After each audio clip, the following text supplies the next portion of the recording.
explain Texas? Well, it's the home of NASA. And also the Big Texan Steak Ranch, home of the 72-ounce eat-it-all-and-you-don't-pay T-bone extravaganza, replete with a quarter-acre of salad and a baked potato the size and texture of a sofa. Texas has given us Bill Hicks, Cormac McCarthy, and George Bush Jr. It's home to some of the savviest people on the planet and also some of the most inept.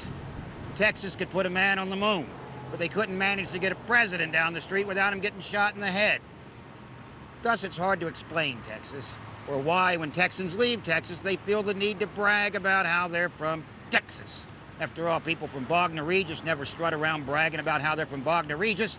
It's because Bognor Regis has no identity whatsoever. Texas has an identity, even if it's primarily mythical. The stars at night are big and bright. Countless films have been set in Texas. More often than not in these films, Texas is not just the setting, it's the stage. It's arrogant and proud and overtly masculine, bigger than any of the characters inhabiting it. Texas has to be bigger and better than the other 49 states. The question is, why? Texas is huge. It is the biggest state in the nation. I don't know what they're talking about when they say Alaska's bigger. I've never seen Alaska, so I know that Texas is bigger. I've got that right that I can do that. It's pro-business, anti-tax, fiscally conservative. Its internal economy is larger than Australia, slightly behind Russia. It leads the nation in energy use, in alcohol-related driving deaths, in carbon dioxide emissions, and in Baptist churches. It's staunchly religious and wildly consumptive, often at the same time. In August of 2012, a man named Ernesto Gaza from Beeville, Texas, sat down to his breakfast and noticed the image of Jesus staring up at him from a burrito. When the Beeville Picayune News printed a picture of the miraculous burrito, it was obvious that several bites had been taken out of it. See, only in Texas would a man look at a burrito and say, "That's the image of Jesus, but that is a good-looking burrito. I'm just going to eat around Jesus and then call the paper." It runs very deep into your soul. Maybe being a Texan is the biggest thing. If Texas comes off a little brusque, that's because it is. They don't have a lot of regard for your personal space. Texas is your friend, but it's the kind of friend that calls you up late at night to ask if it's okay to hook up with your ex. Helps itself to seconds without asking. That kind of friend. You don't have to be born in Texas to be a Texan. Why, if you move to Texas, you're a Texan. If you're just traveling through Texas, as long as you're in Texas, by God, you're a Texan. They're not overtly concerned with what goes on beyond their borders. As far as Texas is concerned, there's only two states in America. There's Texas and there's Taft. And Taft stands for "This Ain't Fucking Texas."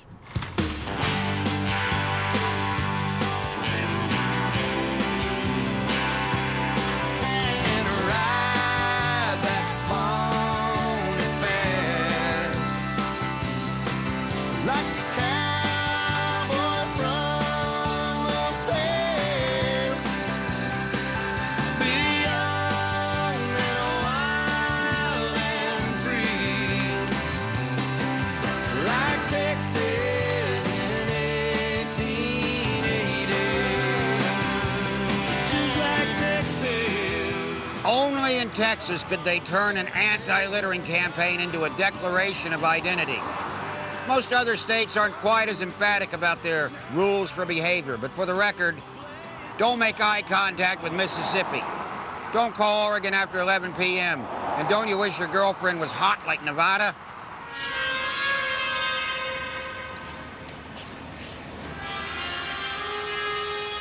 There are more Texans in the U.S. Armed Forces than from any other state. So you could say that one of the underlying characteristics of being a Texan is they like a fight. You could add to that Texans are stubborn. And in any situation, you can always rely on a Texan to stand firm. This is never truer than when Texans meet Mexicans. On March 6, 1836, here at the Mission San Antonio de Valero, also known as the Alamo, a 311 men gave their lives so that someday they could build a Guinness Book of World Records museum right on these hallowed grounds. That the purpose of this rebellion, the purpose of the Texas Revolution, is to fully restore their Federalist Constitution of 1824.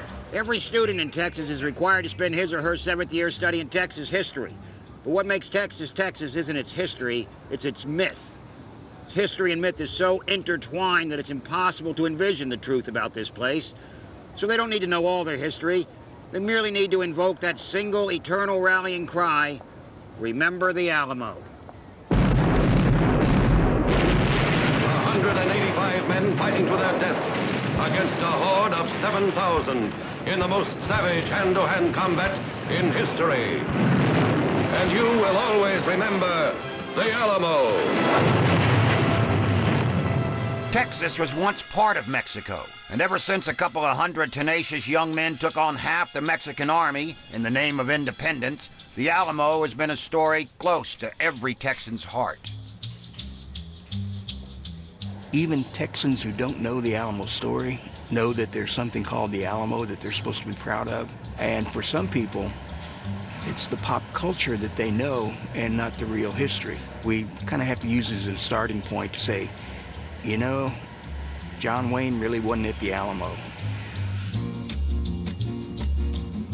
The true participants of the Alamo are seen as heroic figures, the most prominent of which, of course, is Davy Crockett, immortalized in film and song and story. With him was Jim Bowie of knife fame. They were led by William Barrett Travis, who penned the immortal words, "I shall never surrender or retreat. Victory or death." They fought off the Mexican army for 13 days. All but 2 men paid the ultimate price.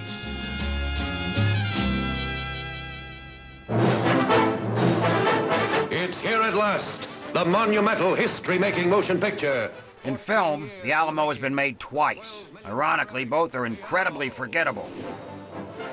The 1960 version, directed by John Wayne and starring John Wayne as Davy Crockett, is an elephantine, strident, historically muddled treatise on patriotism that was released to coincide with putting Richard Nixon in the White House. It's my turn. That idea bombed. So did the film. It's hard to play a legend when you're a bigger legend than the legend you're supposed to be playing. I'm gonna tell you something, Flacca, and I want you to listen tight. When I come down here to Texas, I was looking for something. I didn't know what. There's right and there's wrong. You gotta do one or the other. You do the one and you're living. You do the other and you may be walking around, but you're dead as a beaver hat. Hollywood should have known to leave the story alone after that. After all, why are we supposed to cheer for a bunch of Texans who are fighting for independence when we know that less than 9 years later they'd sell their grandmother down the Brazos to be part of the US of A?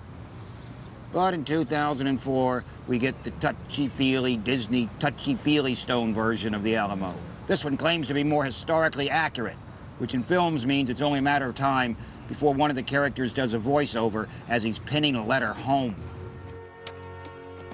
Like Glory or Braveheart, we sit around for 2+ hours waiting for the inevitable battle and wondering just how many Celtic panpipe players can you employ for one movie soundtrack.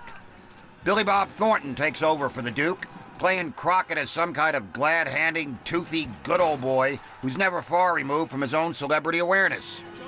If it was just me, simple old David from Tennessee, I might drop over that wall some night and take my chances. But that Davy Crockett feller, they're all watching him. That version tanked as well, possibly because tetchy post-9/11 Americans weren't too keen on seeing a film about martyrs holed up in a religious site that begins with the word owl. Still, it's a rite of passage for every 13-year-old kid to be dragged into the cinema by his dad to watch Jim Bowie and Davy Crockett get bayoneted. They never point out that the Alamo wasn't about religious freedom or taxation or removing a maniacal despot. It was about men fighting to own land that didn't belong to them in the first place. But don't tell that to Texans. And 180 were challenged by Travis to die. Why these men had even come to Texas in the first place can be summed up in 2 words: cheap land. Houston's call to arms, published in American newspapers, was very clear on the subject. If volunteers from the United States will join their brethren in this section, they will receive liberal bounties of land. We have millions of acres, unchosen and unappropriated. Hey, Santa Ana, we're killing your soldiers below. Jim Bowie from Kentucky was a slave trader and a land speculator who knew an opportunity when he saw one. Davy Crockett was a coonskin cap-wearing hillbilly politician from Tennessee who had just been humiliated in an election back east, like Mitt Romney. William Travis, who was born in South Carolina and who happens to be my great-great-great-great-uncle, or so I'm told, had deserted his pregnant wife, young child, and a mountain of debt. For the record, I am nothing like him. I've never deserted my mountain of debt. What they thought was, we really don't think we're going to have to die. People are going to come and help us. And the tragedy is that people are coming. Travis is sending out his letters. People are responding. They just don't get here in time. The Alamo is a monument to heroism, not intelligence. It's fairly obvious that Travis's men didn't have to die here. It wasn't even a strategic position. It was just a mission turned into an army barracks. They could have abandoned it at any time and joined up with General Sam Houston, who was desperate for recruits.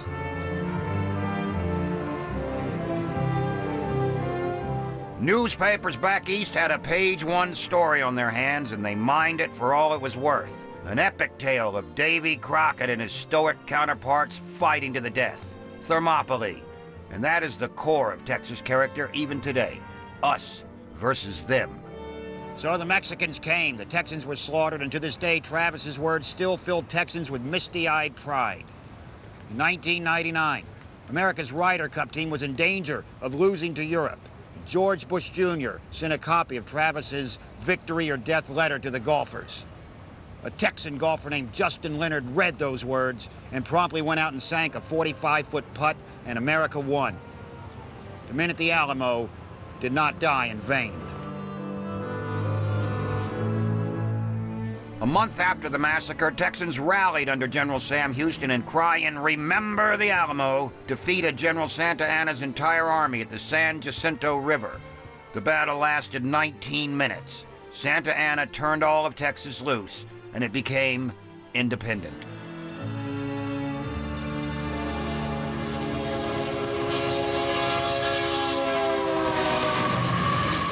Now that it was a nation, Texas could set about getting rid of anyone that got in the way of its expansion. That's right, you're not from Texas. That's right, you're not from Texas. Mexicans, Tejanos, and Native people were forcibly removed, and a plea for real Americans to come to Texas was issued by the new president, Sam Houston, who yet again offered land to anyone back east who was fed up with the rat race and who wanted to be part of making Texas a great new republic. Texas wants you anyway. The Texas that John Wayne was fighting for in 1960 isn't the same Texas as today. For instance, San Antonio has a population of almost 2 million. It's 45% Hispanic. It also has huge communities of Guatemalans and Salvadorans and Palestinians, other Arabs, Chinese, Vietnamese. In 2011, the most common name for newborn boys in Texas was Jose. Still, its border is patrolled like a military DMZ. The history of Texas expansion has always been about selectivity, kind of like its memory. So screw you, we're from Texas. Screw you, we're from Texas. Screw you, we're from Texas. We're from Texas, baby. So screw you. I think when I think about what's most important to me, whether it's being a Jew or being an American, or being a Texan, maybe being a Texan is the biggest thing. It isn't the faint of heart that come to Texas, but it's those people who are bold. And that really has an effect on the development of the Texas personality because of who did come here. Rum steak is your offender. Rum steak like Mama made. Steak, juicy, nice and tender. The rum steak marinade. So your father had an idea to build this place? He did. He moved in from Chicago, and when he first came down here, he wanted to put a Western-style steakhouse that cowboys would go to. And he had the idea of cash in their payroll checks and serve them 25-cent beer, which meant that they started drinking. They started spending most of their checks while they were in there. And then he noticed that half of them could eat monstrously big sizes of food. The us versus them, undermanned and overwhelmed Texas mentality still applies today in the form of meat. At the Big Texan Steak Ranch, they'll attack a 4-pound slab of steak as if it was Santa Anna's army. This is a 72-ounce challenge at the Big Texan. 4 pounds of meat.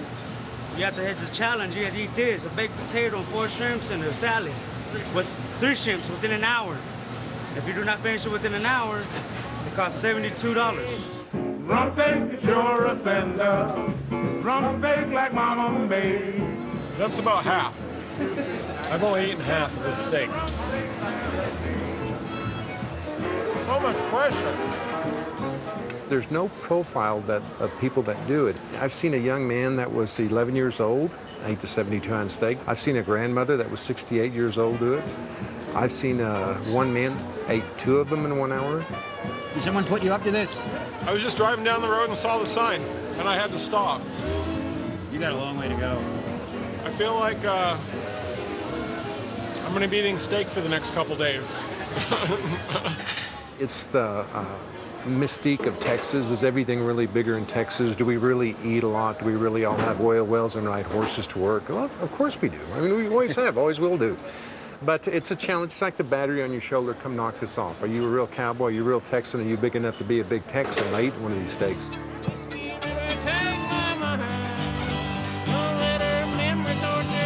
Somebody should have told me not to do this. I have all my fans at home watching on the internet.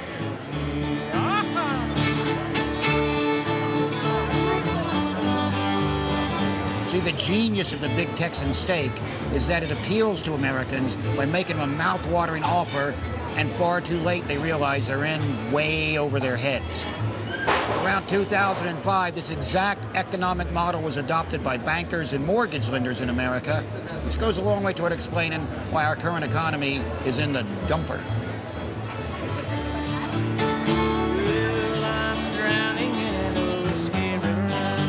What does it mean to be a Texan?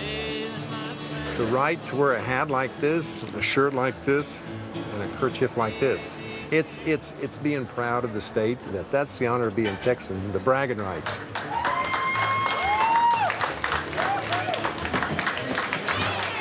I ate 2/3 of it. It's still bigger than my face. Texas was bigger than me today.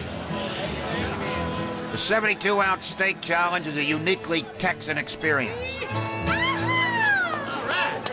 It exists not only because of the huge Texas psyche, but also it's because it's in its history.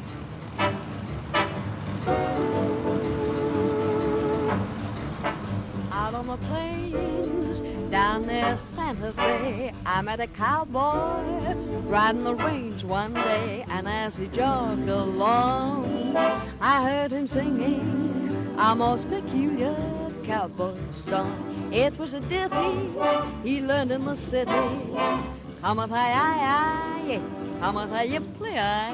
Texas is and always will be the home of the cowboy. Those images of cowboys herding their cattle in vast plains are embedded in cinematic history. But it's not just movies, it's also the reality. The cowboy wouldn't be anything without his horse or his cattle. It all started with one breed. If the Longhorn cow was a car, it would be a Land Rover. They're the first true pioneers of Texas, left behind by the Mexicans when they retreated across the Pecos River after the surrender at San Jacinto. They're nimble, mean, savvy. They're the first to know when storms and blizzards and blue northers are coming. They eat like crazy, then they hide in the underbrush. And they use those clown stickers to protect themselves against coyotes and cougars and other predators. The Longhorn will forever be associated with Texas. She continues to represent the romance of the American Old West. She seems to be the perfect cow, except for one thing. Okay, how come in every cowboy film you see where the cowboys are surrounded by Longhorn cows, are they never eating a goddamn steak? It's always stew. It's because the longhorn cow is the stringiest, rubberiest, most inedible cow there is. All you can do is disguise the taste. Now, longhorn cattlemen, of course, in their defense will tell you, oh, it's lean, it's fat-free, so is a tire tread. Still, if it wasn't for longhorn cattle, Texas wouldn't be here today. Back during the Civil War, Texans went to fight for the Confederacy, and while they were gone, as the war raged, all the domesticated cows they left behind indulged in a 4-year orgy. By the time the Texans came back, they were everywhere. So, while the rest of the defeated South suffered, at least Texans were able to sell inedible beef and itchy, scratchy hides to the victorious North. See how that works?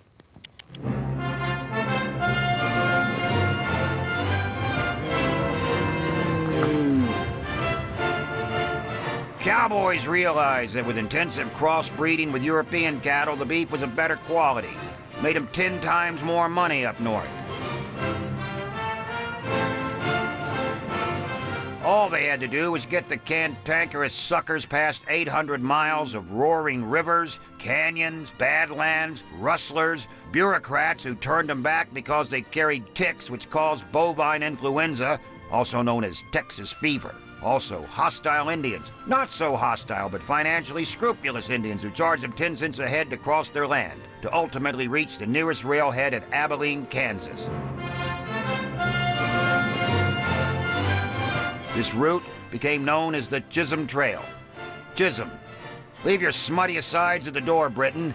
Chisholm. Named after the Cherokee trader and wrangler Jesse Chisholm. That's right. First cowboy was an Indian. Okay, maybe not the first cowboy.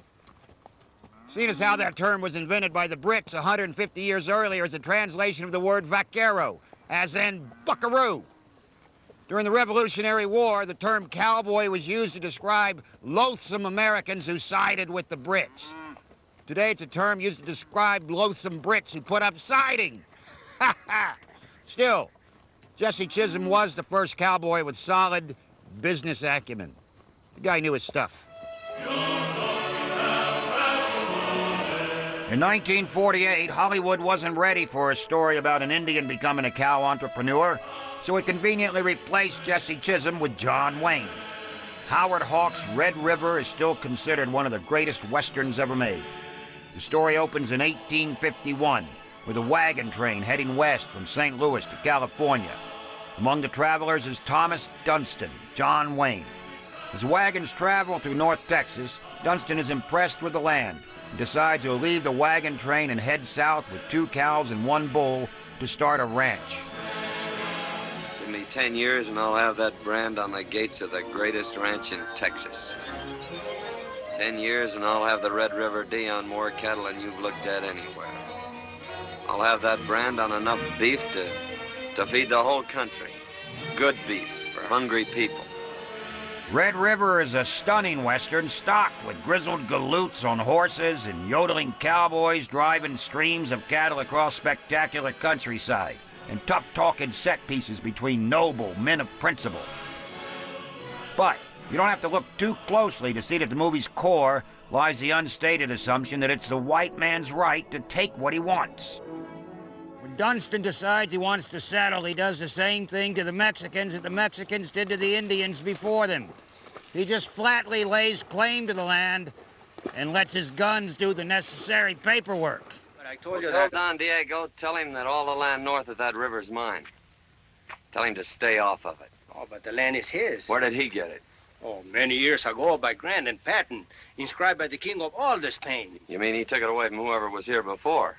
Indians, maybe. Maybe so. Well, I'm taking it away from him. Others have thought as you, senor. Others have tried. And you've always been good enough to stop him? Amigo, it is my work. Pretty unhealthy job. Get away, man. Sorry for you, senor. Come on. He called the man senor. He called the man amigo. He called the man sir. And John Wayne still shoots him. It's Dunston's sense of entitlement that both the audience and the filmmakers just take for granted, because after all, when the Duke is talking, ethics don't mean squat. Right? Right. Yeah. I walked out one bright sunny morning, espied a young cowboy loping along. His hat was shoved back, his spurs was a jingling as he come near me, a singing this song. Oop-hi-ya-yo, get along, you little dogs. Countless trails were blazed across Texas in the second half of the 19th century. The Old Pecos Trail, the Shawnee Trail, the Butterfield Trail. Cowboys were romanticized in pulp novels for readers back east and wildly exaggerated. I hate to burst your bubble, but cowboys did not engage in gunfights. They carried a Colt 45 by their side to fend off predators and rattlesnakes, but the high noon shootout is pure pulp fantasy. Who would agree to do that? Hey, you know what? You're an asshole. When we get to the end of this trail ride in 20, 30, 40 days, we're gonna stand in the middle of the street and pull our guns and just shoot wildly at each other. Yeah. Then we'll see who's an asshole. That's genius. That's a great idea. Yeah, let's do that. Yeah. Colt 45 was only accurate up to about 3 yards. Almost every saloon owner made cowboys surrender their weapons at the door. The craziest thing most cowboys ever did was just get drunk at the end of a trail ride and run up and down the street yelling. And the entire era of the range rider only lasted about 20 years. As railroads advanced, the cowboy's trails shortened.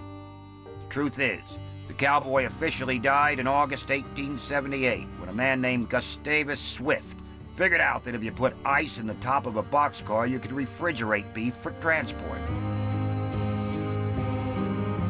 The age of the wild and free cowboy was gone. Ranches were the new thing. These ranches grew, and the biggest of them all belonged to the King family. It consisted of 825,000 acres, which covered 6 Texas counties.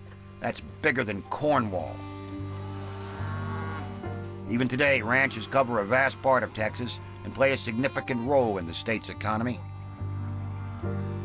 What's the best thing about being a rancher? It's just the lifestyle, wide open spaces and the animals and you know. Actually, what we do hadn't changed a lot. There's a little bit of technology, you know, like cell phones and stuff like that, and the internet and things. What did you used to do before you had cell phones? How did you?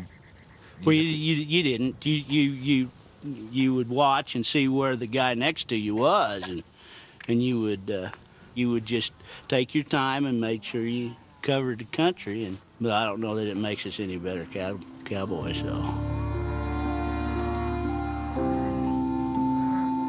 The rancher has always had to battle to survive. If it's not wildfires, it's banks. If it's not banks, it's dust storms. If it's not dust storms, it's drought. It was really tough last year. We just, if it hadn't rained this year, we'd have been through here.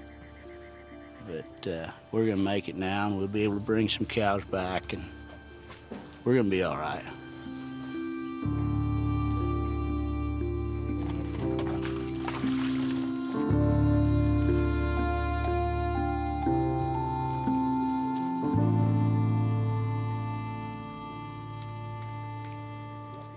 Texas has a lot of ranchers. It also has a lot of pseudo-ranchers. When George Bush Jr. claims to be a cattleman, when he uses that cowboy vernacular, usurps that cowboy image, he's actually resorting to the most predictable of Texas class distinctions. Because big swinging dick Texans don't buy Ferraris or yachts. What the hell are they going to do with a yacht in Texas? Nope. They spread out their insecurities. Over 200,000 acres of land, and they put some toy cattle on it. And they've created an instant distinguished genealogy and a connection to the past and a hell of a photo op. It's the most disgusting kind of sentimentality because it has nothing to do with real ranching. Why don't you ask George Bush Jr. or Ted Turner if they've ever stood in a barn at 3 in the morning in January, knee-deep in placenta, with their elbows shoved up the impacted uterus of some brood cow, or slapped patches of Levi jeans using crazy glue onto the eye of a cow with pink eye while the mom is 3 feet away wanting to kill you because basically you're putting super glue onto a calf. I can tell you from experience, there's a huge difference between being a rancher and owning a ranch.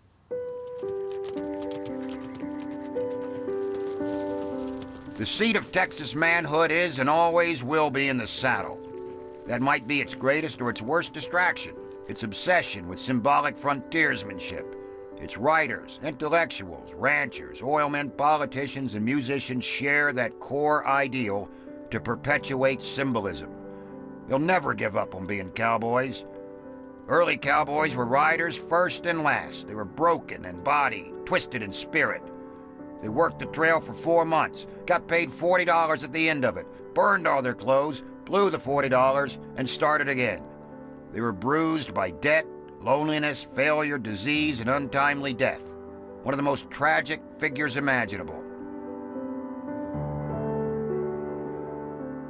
Out of tragedy comes pathos. Pathos transcends to martyrdom. Martyrdom creates heroism. And that is how Texas will forever see itself.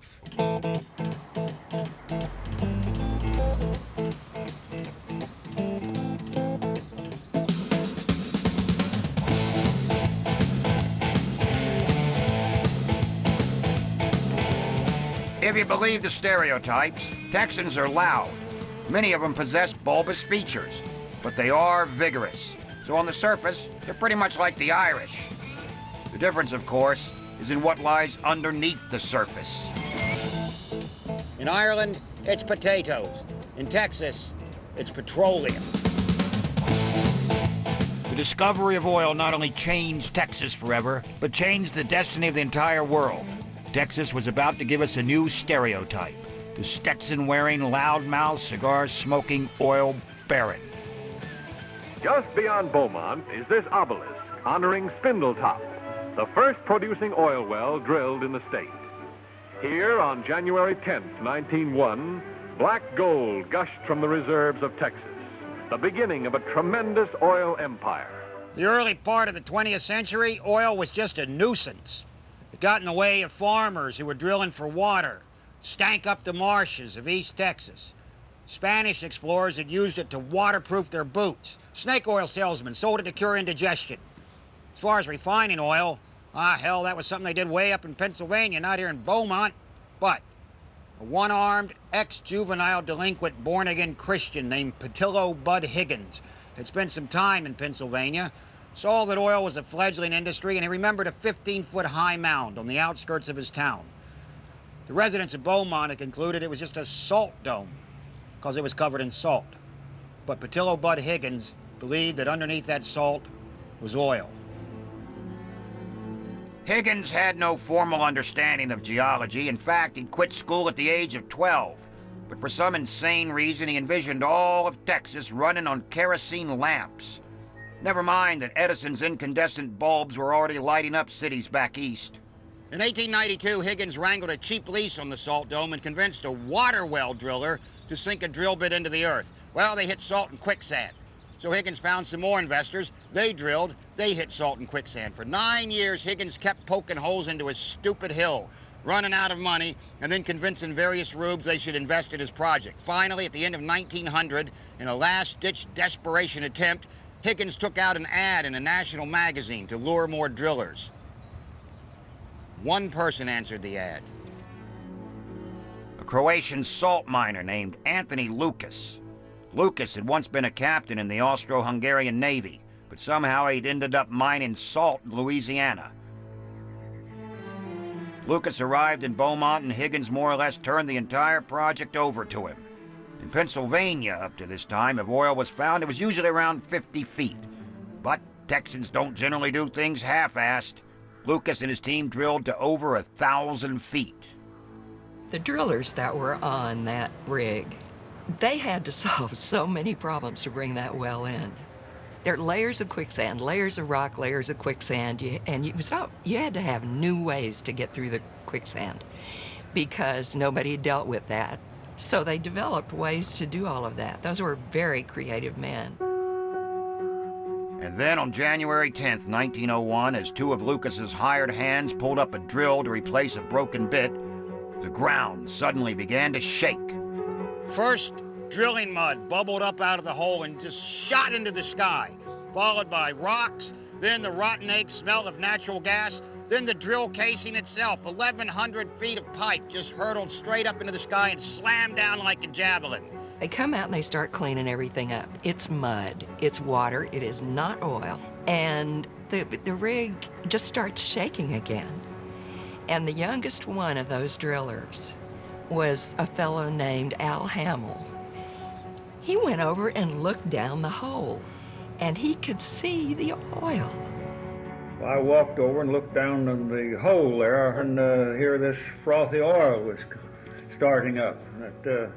It was just breathing like, you know, coming up and sinking back with the gas pressure, and each flow a little higher and a little higher and a little higher. What shot out of that hole next would change Texas and the world forever.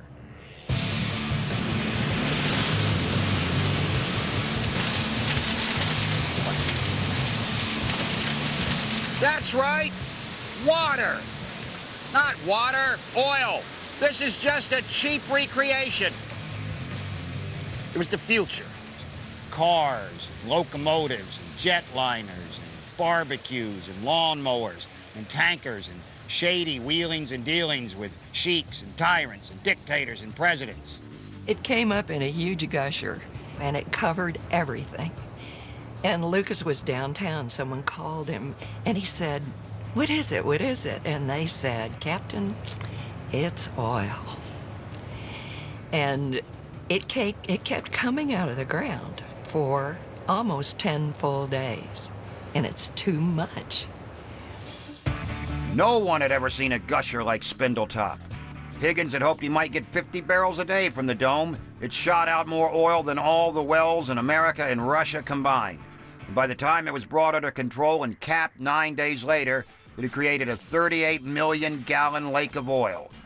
It was too crude to be refined into kerosene, but it made fine fuel oil. And that is what changed the world. It was a quantum leap. Nobody had ever seen oil in that quantity, and it just burst upon the scene January 10th, 1901, and nobody knew what to do with it. And the only way you were going to make money out of that oil was you have to figure out new ways to use it.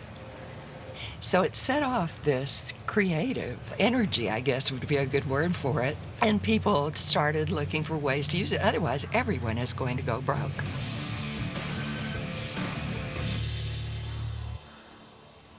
When Spindletop came in 1901, there were 3,000 cars in the U.S. and 131 miles of paved road. There was one train belonging to the Santa Fe Railroad that ran on oil. Within 5 years, every train in America ran on oil. The navies of Germany, Britain, and the U.S. had converted their ships to oil. There were 50,000 cars on the road, and there was no turning back. It redefined our way of life, and we do say that it changed the course of world history. It made us veer real sharply in a new direction. Overnight, the mosquito-infested backwater of Beaumont turned into a boomtown, an orgy of mud, blood, speculators, hookers, pimps, thieves, dreamers, and schemers. And it went from a population of 9,000 to over 50,000 practically overnight.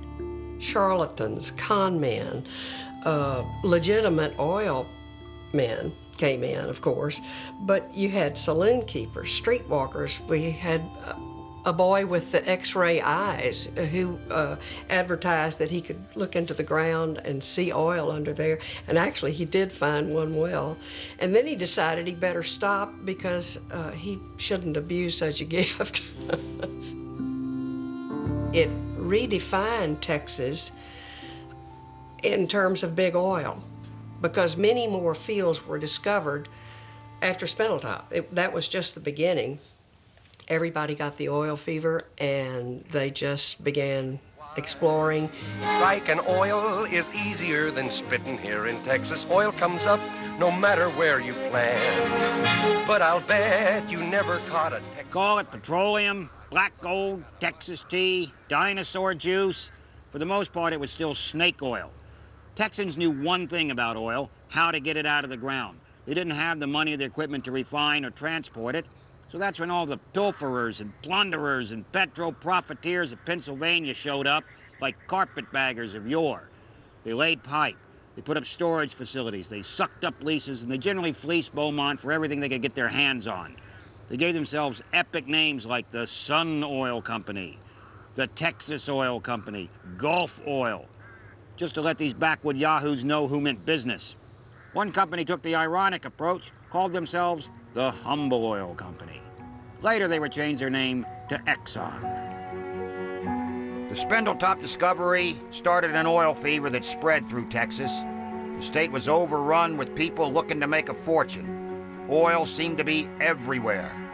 Spindletop brought the first huge diversification of the economy. Because as the oil industry grew, ultimately by the 1930s, it would generate more money than agribusiness. Millions of dollars worth of oil were being pumped out of the ground every year. It was there for anyone to take.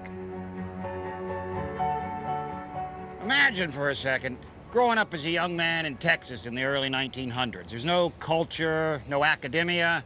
School is just a place you sit in until it's time to find a job. The rest of America is expanding and industrializing, but all Texas has going for it is it's big and it's full of oil. Many of these entrepreneurial young men became wildcatters. They were true independents, speculators, prepared to borrow a fortune from the bank and then risk it all drilling for oil on nothing more than a hunch. There has to be that sense of adventure. And if it's missing, you don't want to go into oil. You could lose your shirt drilling for oil, and more oilmen failed than succeeded because of the extremely high risks, particularly before science could do much to limit risk. And even then, you could lose money on the economics of it. You might find it, but you wouldn't get your money back. I mean, when you're dealing with Mother Earth, you don't know what she's going to do or what curves she's going to throw at you. A lot of the wildcatters didn't care if they got rich or not. What they wanted was to find oil. The search was the interesting part for so many of those men, and some women.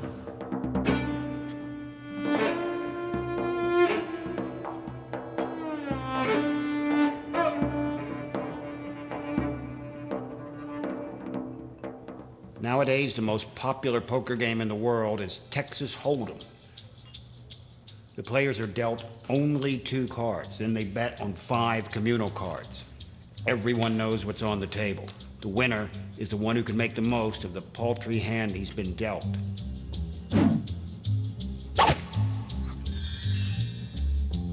With the right amount of bullshit, you can draw some people in and scare other people away. All in.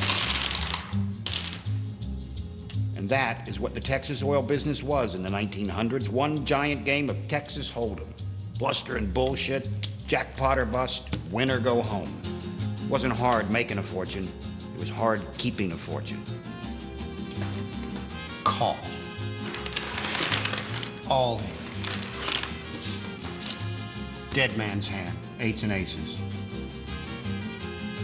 How about 3 kings?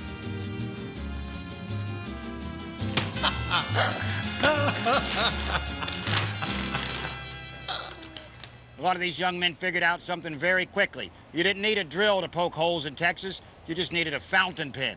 Any fella with an outgoing nature and a bit of savvy could talk some weather-beaten rancher or a lonely old widow into signing an oil lease on their property in exchange for a percentage of vast imagined wealth right underneath the soil.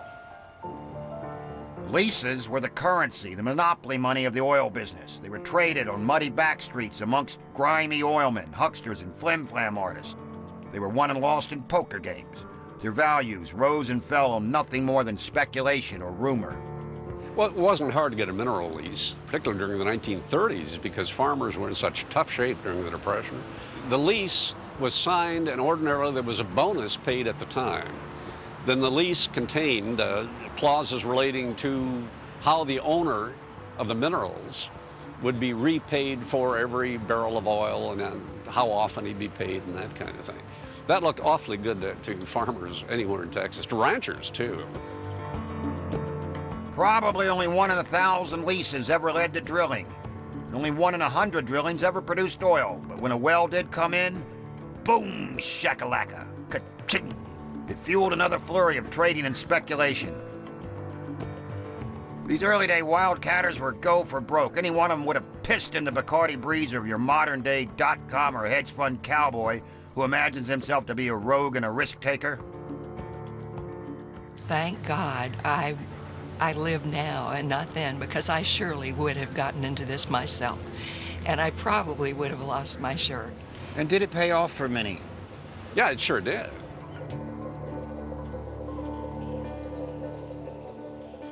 So, if Texans appear to be reckless and arrogant, it's all because of that communal stuff that shot out of the ground in 1901.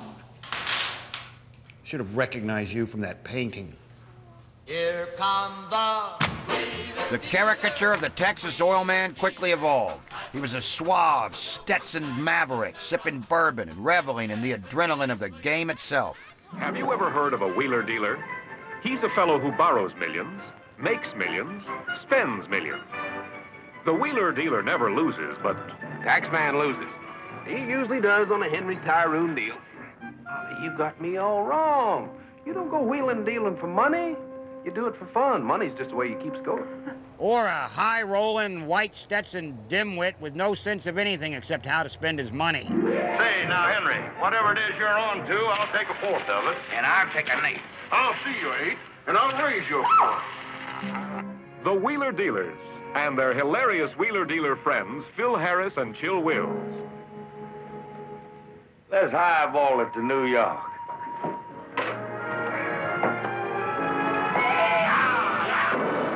In truth, quite a few oil men did fit this stereotype. The danger lay in the fact that with money comes influence. If Texas were ever to erect a Mount Rushmore of oil men, it would consist of these four men. Roy Cullen, H.L. Hunt, Clint Murchison, and Sid Richardson, all at one time or another were the richest men in Texas, with a combined wealth running into the billions. Their lives constitute a kind of petroleum-based Lord of the Rings. Starting out in the filthy oil fields, their powers stretched eventually to every aspect of American business and politics. Directly or indirectly, they put two Texans in the White House, and if you choose to buy into the conspiracy, removed one. They invented the Dallas Cowboys, the Astrodome, and the Super Bowl. They were spectacular philanthropists, cutthroat poker players, mush-mouthed aristocrats, hayseed Richard III's, shit-kickers with dust on their lizard-skin boots, doling out pulled pork barbecue to the minions. And they transformed Texas' economy into one of the richest in the world. Not one of them ever went to college. 3 of them never got past the 6th grade. Their idea of refinement was to accumulate lots and lots of shit and show it off to the world. They were the Kanye West of their day. And much like Kanye West, the president thought they were a bunch of jackasses. So they responded by having the president killed. At least that's what some people believe. It's just a shot away. It's just a shot away. The death of JFK brought an evil new dimension to the Texas myth. It began in the minds of conspiracy freaks and underground writers and a counterculture suspicious of all things corporate and powerful. According to some people, the oil men had Vice President Lyndon B. Johnson in their pocket. There's a story that the night before JFK's assassination, Murchison hosted a party. Johnson attended, and on leaving apparently said these words: "After tomorrow, those SOBs will never embarrass me again. That's no threat. That's a promise."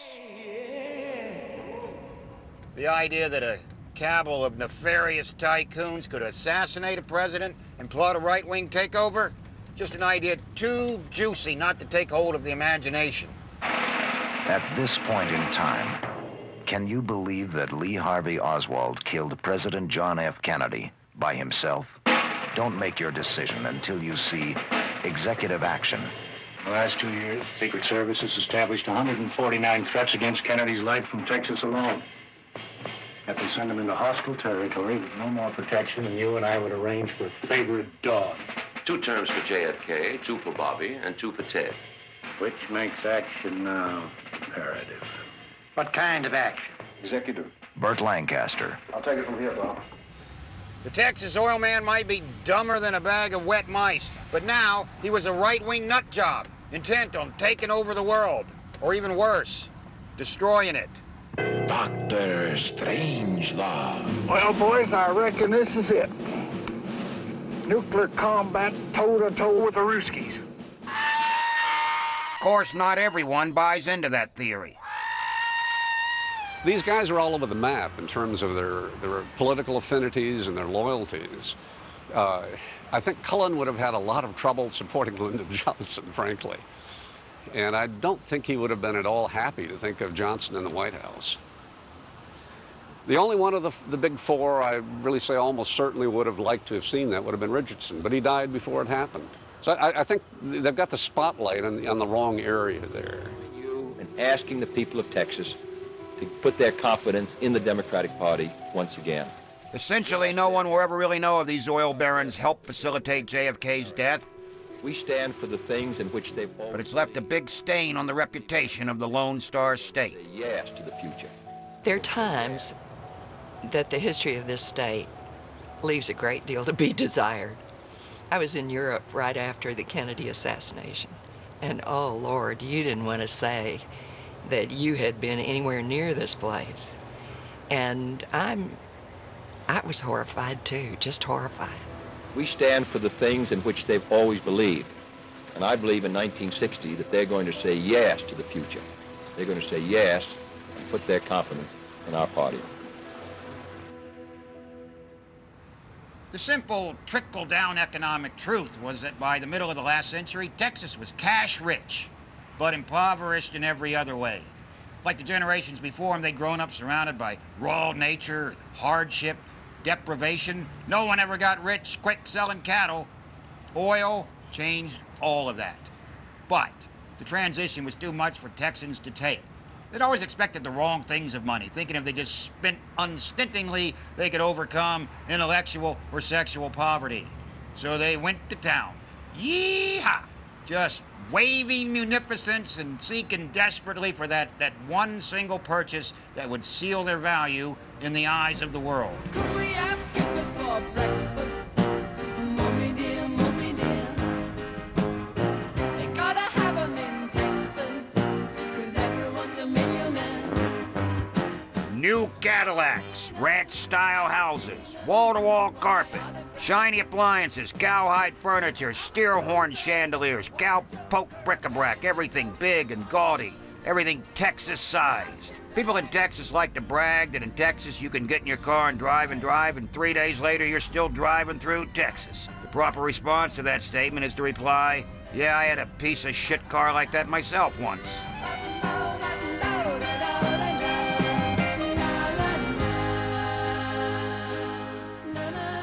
The ultimate stereotype of the raw, hard-living, bourbon-swilling, fist-fighting Texas cash tosser was Diamond Glenn McCarthy. No other oil man rocketed into the public's imagination like him. He was the Texas id, embodied in one man. Now because you wear An Errol Flynn knockoff, rubbing elbows with Howard Hughes and Hollywood stars, brawling, drinking, and gambling his way from Buffalo Bayou all the way to Sunset Boulevard. When he wasn't drilling, he liked to tool around in his private plane or his four-wheel Jeep, shooting rattlesnakes and armadillos with a Colt 45. Yep, the man exuded pure class.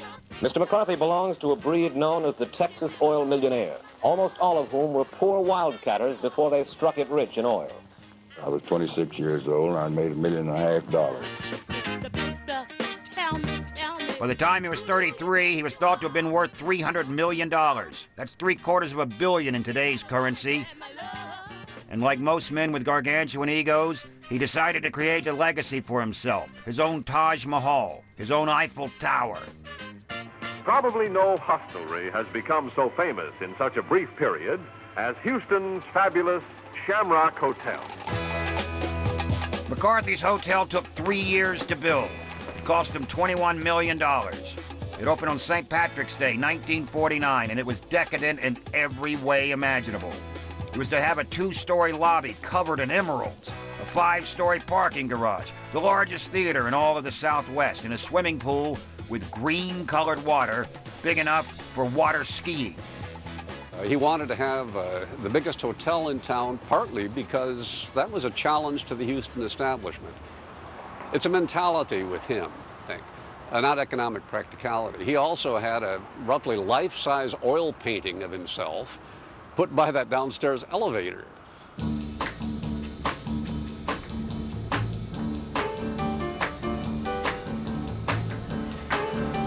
For its gala opening night, Glenn McCarthy hired both the Santa Fe Railroad train and a chartered plane to bring in stars from Hollywood.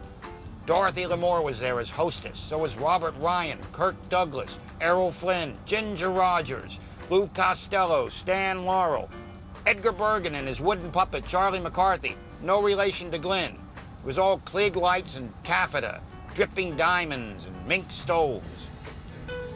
There were 10,000 onlookers lining the streets trying to get a glimpse of Hollywood and Texas royalty. The festivities began when a drunken cowboy actor named Red Berry yanked the shoe off of an oil baroness named Ann Justice and began drinking champagne from it. NBC Radio was there, broadcasting it throughout the nation. When Dorothy Lamour stepped up to the mic at precisely 8:30 p.m. to begin the broadcast, 3,000 tipsy Texans started braying and wolf whistling, and nobody listening on the radio could understand a single thing that Dorothy Lamour said. Then a broadcast technician interrupted the transmission and uttered the only intelligible thing that anyone at home could hear. His words were, "They're fucking it up." The NBC broadcast broke down and went off the air. And the next day, in the eyes of the world, Texas had arrived. Tell me, who do you think you are, Mr. McCarthy managed to keep the hotel running for 5 years. Not once was it ever full. In 1954, it was seized by insurers and given to the Hilton hotel chain. In 1984, the greatest hotel ever built in America was donated to the Texas Medical Center. And then they knocked it down.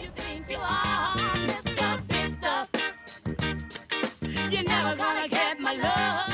Well, I didn't have any old friends in the oil business. When McCarthy died, obituaries went out of their way to describe the man as charismatic, flamboyant, charming, unabashed. Characteristics that presumably disappeared when they stuck him in front of a TV camera. When newsman Mike Wallace interviewed him in 1957, McCarthy was slightly more animated than the smoke drifting out of Wallace's cigarette. All right, Glenn, as far as mixing between white and Negro, you're against it. You've said you just can't breed a prize bull with a scrub heifer. And you said it frequently. What do you mean by that? Well, it would be a long explanation. Why? To try to explain what you mean by that, when you try to raise registered cattle, you attempt to put registered bulls with registered heifers. Well, are you suggesting that the white is a prize bull and the Negro is a scrub heifer? I'm not saying it in that way, I don't believe. He was kind of deflated in terms of his prominence by the time Wallace interviewed him. He had really long since tired out the establishment in Houston. Again, his boisterous quality and flamboyance and his tendency to show up and be loud in the wrong places at the wrong times. He'd worn out his welcome, I think. How a monosyllabic racist oilionaire who somehow confuses integration with cattle breeding ever managed to magnify himself in the eyes of the world is pure Texas mystique.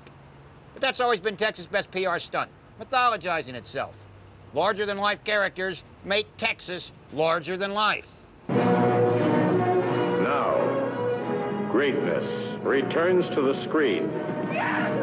Glenn McCarthy's most lasting imprint would never be a hotel, would be the fictionalization of his persona. The 1956 film Giant, directed by George Stevens, based on the Edna Ferber novel, modeled its protagonist, Jet Rink, on Glenn McCarthy. Rink, played by James Dean, is a hired hand on a cattle ranch run by Bick Benedict and his wife, played by Rock Hudson and Elizabeth Taylor. In the film, the class delineations couldn't be more obvious, more black and white. It's almost as if the film was written by a British person. When his tiny plot of land produces a wildcat strike, Rink's fortunes change instantly. James Dean is full of coarse animal vitality. Rock Hudson and Elizabeth Taylor are stalwarts of Texas ennui. That sure is a beautiful animal. Beautiful. Because Hudson's character, Bick Benedict, is clearly based on the patriarchs of the King Ranch, and Jet Rink is based on the Wildcatter McCarthy, in one single scene we get to see the transition of old Cattle, Texas to new Petro, Texas. The contrast couldn't be more obvious. Well, you sure did look pretty, Mr. Bisley. You always did look pretty. Just pretty now, good enough to eat. Wait a minute. Come on, wait a minute. Oh, you Tessie, Bick. Tessie is no cook. If nothing else, that scene emphasizes why wealthy Texans seem to prefer white, because it disassociates them from the filthy enterprise that made them rich in the first place. If the film had ended right there, it would have made a very succinct point. Instead, it goes on for a couple more hours, charting this interminable curve of family dysfunction that would eventually spawn nighttime bombastic soap operas like Dallas and Dynasty. Dynasty, not Dynasty. Dynasty. Jet Rink becomes rich overnight and then turns into a lonely, drunken shell of a man. The Benedicts grow old and eventually learn something about dignity when Bick Benedict comes to the aid of some Mexicans who are being treated unfairly by a diner owner. You two. Hold on a minute.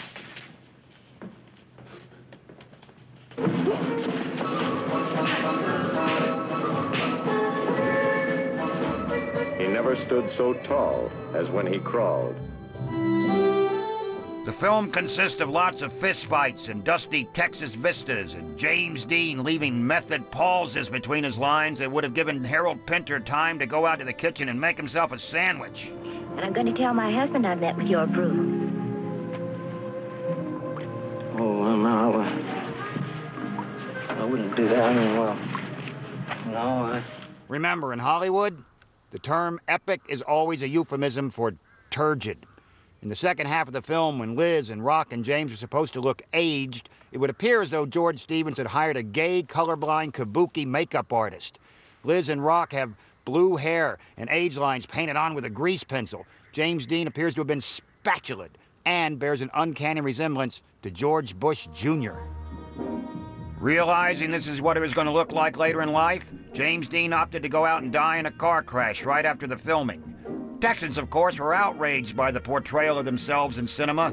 The rest of the nation lapped it up and gave Stevens an Oscar for Best Director. The movie Giant probably sums it up for me. I would agree with Edna Ferber of the Yankees on that one. Really? Yeah. I mean, a lot of Texans don't think so. They think it's simplistic, but it's a movie. But it's... Well, there's a movie that will affect you like Dr. Zhivago. Yeah. Which will... You know, I mean, you could, or Scarface. I mean, you walk out of there, you're in another time. You know? Yeah. Just kind of went on a bit, kind of really got... Well, it's a big, epic story. Yeah. But she... Edna Ferber. But what do people in Texas think of Edna Ferber? Oh, they don't like her. Or they think that, you know, that's... She was a big highbrow New Yorker coming maybe, down. but nonetheless, she was able to write. It went from paper right to James Dean. And got it right. And, well, the scene in Sarge's Cafe there is fucking, yeah, don't beat that. That's a great scene. Plus the song, The Yellow Rose, Texas, is almost impossible to top. It's just a great song. Yeah. There's a yellow rose in Texas that I am going to see. Nobody else could. The history of Texas is almost entirely male-dominated. In fact, if you were to Google notable women of Texas, or more specifically, singular ladies of Texas, guess who comes up first? That's right, Beyonce. Of the 417 Texas women listed as notable, 287 are actresses, 111 are singers, and only 19 are listed as activists, philanthropists, first ladies, or criminals. There's an old saying about Texas, it's hell on horses and women. You don't have to look far below the surface to figure that a place founded by itinerant soldiers of fortune, mythologized by drifting cowboys, and fattened by wildcatters and good old boy tycoons might just be a little bit sexually repressed. Now, there are only two things more beautiful than a good gun. A Swiss watch or a woman from anywhere. You ever had a good Swiss watch? From the first women who arrived here and for generations afterwards, Texas was never going to be an easy place. Men who expressed themselves through their work found it very hard to relate to women. They were mutually frightened of each other. The Texans' code prepared them to think of women not as they really were, but as some naive idealization to which they could never conform. This shakes a man's confidence and accounts for a lot of his riding off into the sunset on a horse or behind the wheel of a Cadillac. This sense of estrangement was captured perfectly by Peter Bogdanovich in The Last Picture Show, probably one of the greatest films ever made about Texas. Anarene, Texas, 1951. Nothing much has changed. The film uses the closing of the town's only movie theater as a motif to symbolize the changes that were happening to Texas in the 1950s. The theater is owned by Sam the Lion, played by Ben Johnson. I heard about the ball game last night. 121 to 14. He's just about the only self-sufficient and self-satisfied man in town. I'm not sorry for you. The rest of the town is infected by a general malaise. Basically, the only thing that reminds anyone they're alive is infidelity. What you think he'd do if he found us? Shoot us, probably. But, Mama, it's a sin, isn't it? Unless you're married, you know I wouldn't do that. Don't be so mealy-mouthed. In Anarene, the nourishing myth of the West is just blowing away in the dust. And against this backdrop, we meet two high school seniors named Sonny and Dwayne, who both fall in love with a calculating high school beauty queen named Jacy, who, for lack of anything better to do, manipulates just about every boy in town.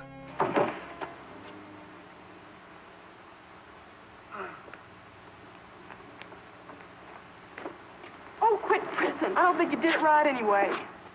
I'll stay with her all night one of these nights, too. She done promised. You won't either. Yes, I will. Why shouldn't I? In the end, Sonny has an unresolved affair with the coach's wife, and Dwayne goes off to fight in Korea. There are two deaths in the film, and no babies are born. We're left to think of Anarene as some half-remembered backdrop from an old movie set. The film is a stunning portrait of a small town reeling from the furious transition that's always been part of Texas. You wouldn't believe how this country's changed. I reckon the reason why I always drag you out here is probably I'm just as sentimental as the next fella when it comes to old times.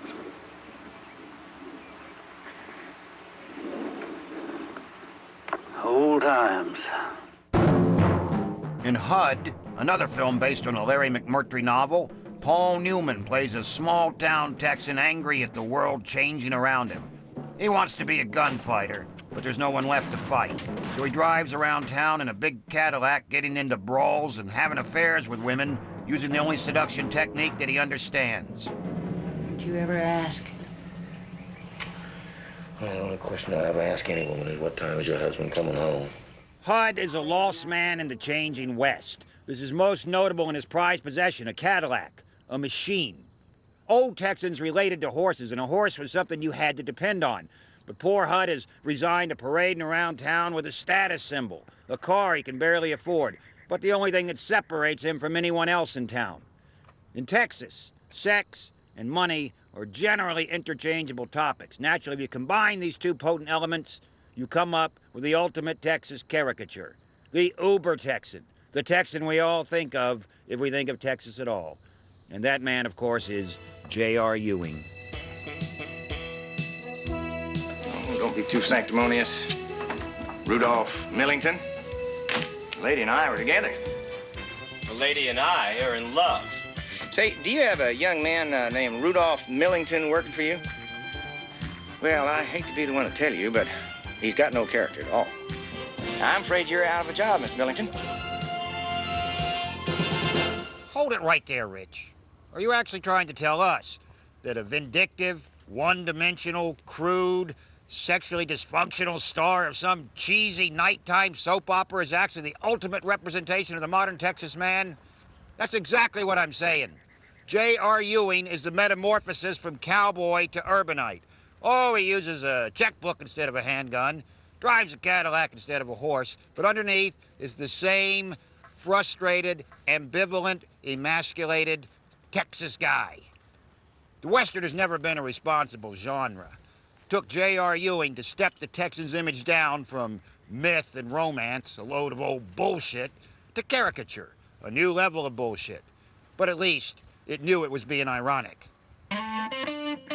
Dallas has always been a town that celebrates wealth and ostentation over culture. Those who live there are downright suspicious of anyone whose politics are not like their own. T for Texas, T for Tennessee. But the true political heart of Texas isn't in Dallas. It's 200 miles south in Austin. T for Thelma, the gal that made a wreck out of me. Texas likes to think of itself as the big wide open, but 80% of it is urban. 60% of those people live in the triangle between San Antonio, Houston, and Dallas. Still, it practices an empty state kind of politics. In other words, we don't need your help, Mr. Federal Government, because we have big hats. It leads the nation in petroleum, agriculture, natural gas, chemicals. It's last in health care. Has the highest unwanted pregnancy rate in America. But its schools don't teach sex education. They teach abstinence. This is the mandate of Governor Rick Perry, the immaculately coiffed Republican from Big Springs, Texas, who likes to name his cowboy boots. The one on the left is called Freedom. The right one is called Liberty. And he announced to the nation in 2012 that God had told him to run for president. Perry failed to get the presidential nomination, which, if nothing else, proves that God's advice is not always that sage, which comes a little too late for Abraham. However, on the subject of sexual abstinence, Perry is focused and succinct, to the point of denying his own existence. Abstinence works. But we are the third highest teen pregnancy. We have the third highest teen pregnancy rate among all states in the country. The questioner's point is, it doesn't seem to be working. I'm just going to tell you from, I'm going to tell you from my own personal life, abstinence works. I ran against Rick in 2006. I ran as an independent for governor. People were very worried about me being a comedian, about having a clown in the governor's mansion at the time, and now I think they realize we've had one for the past 12 years, Rick Perry. The Aggies and the women are all telling Rick Perry jokes, you know? I mean, it's the whole state. There's not one young person that wants to grow up to be Rick Perry. Still, my definition of politics holds. Poly means more than one, and ticks are blood-sucking parasites. Whatever you think of his policies, the fact is the people of Texas keep voting for Perry to run their state. God knows why. Oh, say, can you see by the dawn's early light? Sometimes you get the sense that for all its outward optimism, Texans cling far too much to their memories, that they can't help believe that maybe yesterday was better than anything the future can offer. And no nostalgic notion of Texas is more dramatically packaged than gridiron football. Certainly it isn't necessary to remind football fans that the annual Cotton Bowl game is one of the great sports classics of the year. NFL and college football has always been a big pull.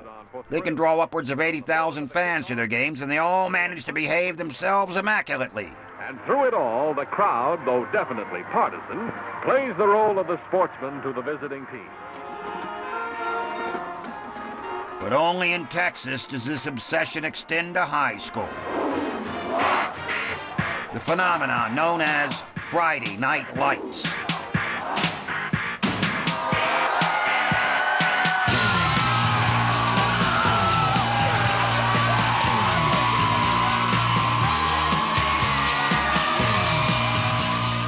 If that sounds vaguely extraterrestrial, it's because it is. If you were to fly over Texas on a Friday night in the autumn, you would see an amazing luminescence. Thousands of football stadiums lit up, full of students, CEOs, hairdressers, dry cleaners, ministers, even future presidents, all sitting in the stands watching 16-year-old kids try to kill each other. The identities of entire communities live or die with the success of the local football team. It's the embodiment of everything Texans believe in. It shows the influence of sports on American life. As the saying goes, With clear eyes and a full heart, you can't lose, which is bullshit. You need a big defensive line.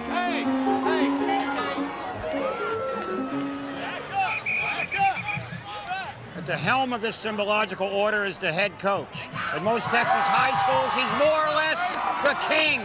So don't sit back thinking, oh, man, you're doing good. Oh, yeah. I don't care what the score is. If you're out there, you are playing, giving 110%. You understand that? Anybody have a question about anything? Everybody knows what you're supposed to do. Is anybody confused about anything? You're confused. If you don't want to follow his orders, he will happily show you the door. Because sometimes he has to answer to an entire town on Monday morning what happened to 30 people on a Friday night. That's just the way it is. Every once in a while, some small-town civic leader will complain that maybe the coach has too much power. Maybe there's too much emphasis on sports and not enough on teaching. But 10,000 people in Texas don't show up on Friday night to watch a math teacher solve X. Chance to give everything we have. Everything we have. Don't hold anything back. Right? Yes, sir. Has everybody got that? Yes, sir. Let's get up and get out there. Here we go. Get out.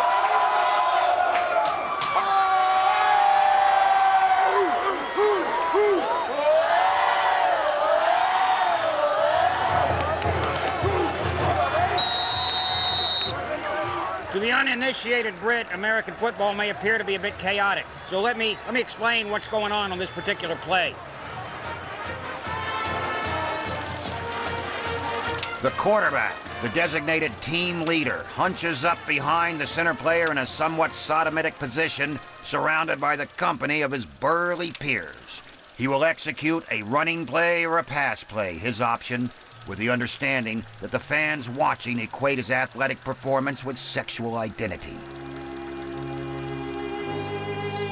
The men in the stands participate in this moment vicariously, remembering the glory days when they too played football, thus allowing the quarterback to compensate for their fading masculinity. The quarterback drops into the pocket, points the ball directly away from any women who are further demeaned by being forced to cheerlead in tight skirts and applaud the prowess of the male. If the quarterback is any good at all, he will eventually shed himself of this pressure and go on to live a normal life, unlike most of the men in the stands who have lost all perspective of their true self-worth and are still pretending they're 16 and banging the prom queen.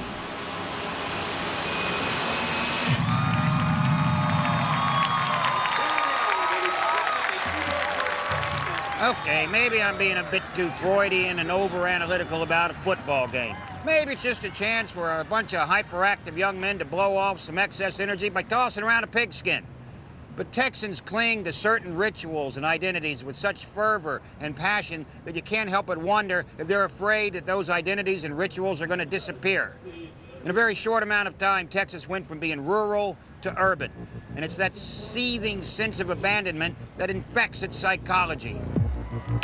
It's no coincidence that some of the evilest movies ever made are set in Texas. Tom Dunstan in Red River is easily John Wayne's most psychopathic character. The Coen brothers' first movie, Blood Simple, takes place in a small Texas town. So does No Country for Old Men. If you go into a movie and come out and feel like you've just spent 2 hours in desolate Texas, Texas has done its job. It begins with that line of rickety houses, those white people trying to push the frontier, those lone wolf families out there on the edge of civilization out of sheer stubbornness. And pretty soon, someone's running around with a chainsaw or shooting strangers in the head with a nail gun. By far, the evilest movie ever made in Texas was Urban Cowboy. Oh, I'm sorry, not the evilest, the vilest. If for no other reason, because it created a worldwide fad where millions of sozzled suburban women could get rhinestone to the hilt and bovinely express their individuality through line dancing. Supposed to be some sort of treatise on transitional Texas, but it's not. Just a hackneyed ripoff of Saturday Night Fever made by Hollywood Neanderthals to exploit John Travolta's dance prowess. It's hard to say who's more mechanical, Travolta's acting or the bull. But there was that ripple effect. Urban Cowboy made its nightclub setting, Gillies, a national entity and helped revive a flagging interest in country music. She gonna head right back to Texas, change her address and the number on her phone. Austin is the one Texas town that breeds true tolerance. It celebrates individualism and embraces diversity. Probably because it's a government seat and home to over 50,000 University of Texas students, it's a honky-tonk crock-pot of idealist intellectuals and artistic refugees. Okay, here's a question. Who has the most #1 singles in popular music, Elvis or the Beatles? Pencils ready. The answer is neither. It's George Strait. Who? Exactly.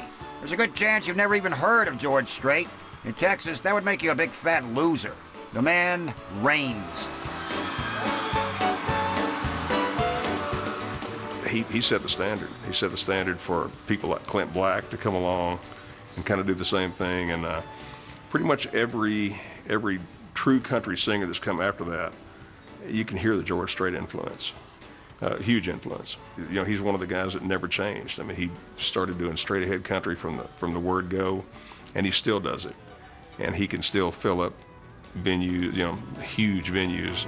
Here she comes, a walking, talking true love, saying I've been looking for you. George Strait is the living link between Western swing and honky-tonk music of 50s artists like Bob Wills and his Texas Playboys, and Spade Cooley and his orchestra, and the modern Texas troubadour movement. Western swing began in the dance halls of small towns throughout the lower Great Plains in the late 20s and early 30s. It grew out of house parties and ranch hoedowns where fiddlers and guitarists played for dancers. Amplified instruments, especially the steel guitar, gave the music its unique sound. Modern Texas music, particularly the music made here in Austin, still embodies that spirit. It's a far cry from the schmaltz churned out by Nashville. In fact, if you were to ask me, this is just my opinion, what is Texas' most redeeming feature, I would answer in a heartbeat. Austin music. Call it no depression, outlaw music, Americana, alternative country. It's a distinct genre that more than makes up for the let's put a blanket on the ground, corn, pone, and molasses that defines most country music in America. Hello, walls. How'd things go for you today? Willie Nelson began his performing career here in 1964 at a club called the Broken Spoke. By the 70s, places like Antone's and the Armadillo World headquarters were showcasing acts as diverse as Lyle Lovett, Stevie Ray Vaughan, and ZZ Top. Texas is a good melting pot for every style imaginable, and it just so happens that it kind of all culminates in Austin. The country, kind of the singer-songwriters in Austin are just as much rock influenced as they are country, I think. You know, even as far back as, you know, Waylon and Willie, they kind of started the whole outlaw movement here in the early 70s. It seems like the boundaries of the music are way broader, you know, and for the most part, for most of the people I work with, they have no boundaries. I mean, I've worked on records with people that will do a conjunto song, followed by a Western swing, followed by a, you know, Chuck Berry feeling rock and roll thing. Today, it's the home of the largest ongoing music festival in the world, the South by Southwest Festival, which has fostered artists like Hayes Carll,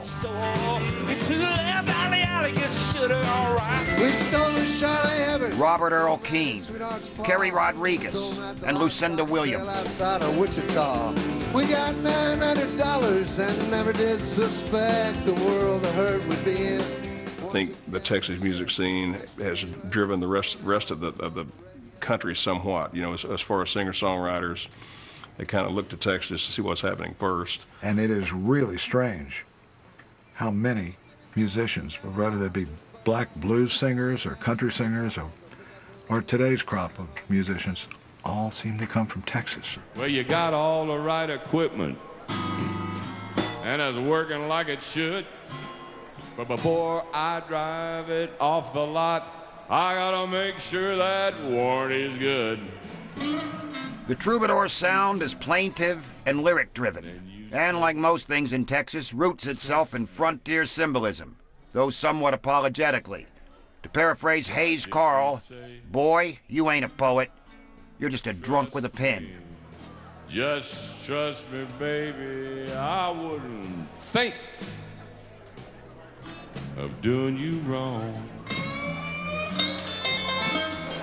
It's hard to describe, but I hear a lot of Texas in a lot of these artists, even if they're not trying to be so. You know, it's like it's in their blood, so it comes through when it comes out of their veins when they're writing a song. You know.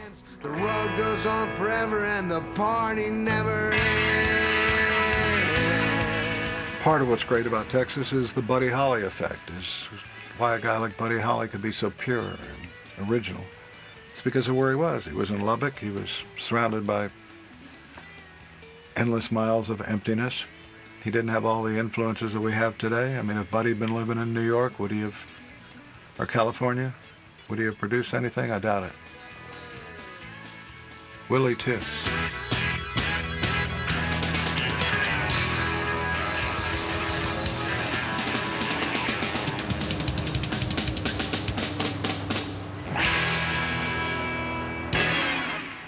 This is probably where I should end, with a place and a people who take the fiction of Texas and turn it into something gallant, great music. So much of modern Texas is about old Texas, those images and experiences that come from equal parts strength and disappointment. The cowboy faded away. The oil business went boom, then bust, then boom, then bust in the 80s. Now it's back again, because a Texan never loses sight of his expansiveness. And if everything's bigger in Texas, then surely that includes egos. So screw you. We're from Texas. You know, we, of all people, talk about ourselves way too much. I don't know what else to say, but we do. And when people look at us and kind of shake their heads, I have to say we bring some of that on ourselves because we're so fascinated with ourselves. Texas, screw you. Texas is heartbreakingly friendly and embraces everyone. I think there's a kind of residual optimism that things will get better or they'll continue to be good. And I think there's still a kind of individualism. There is a wonderful spirit of territory, I guess, a sense of place here. That, you know, I am a Texan. I've always been. I like visiting other places, but it's always a comfort to know that I get to go back home. I'd say the Alamo is probably one of the very smallest missions, and it's very fragile, and it's probably the most precious piece of real estate in Texas. It's ironic that in a state where bigger seems always to be better, that the Alamo should be so significant. Screw you. We're from Texas. Screw you.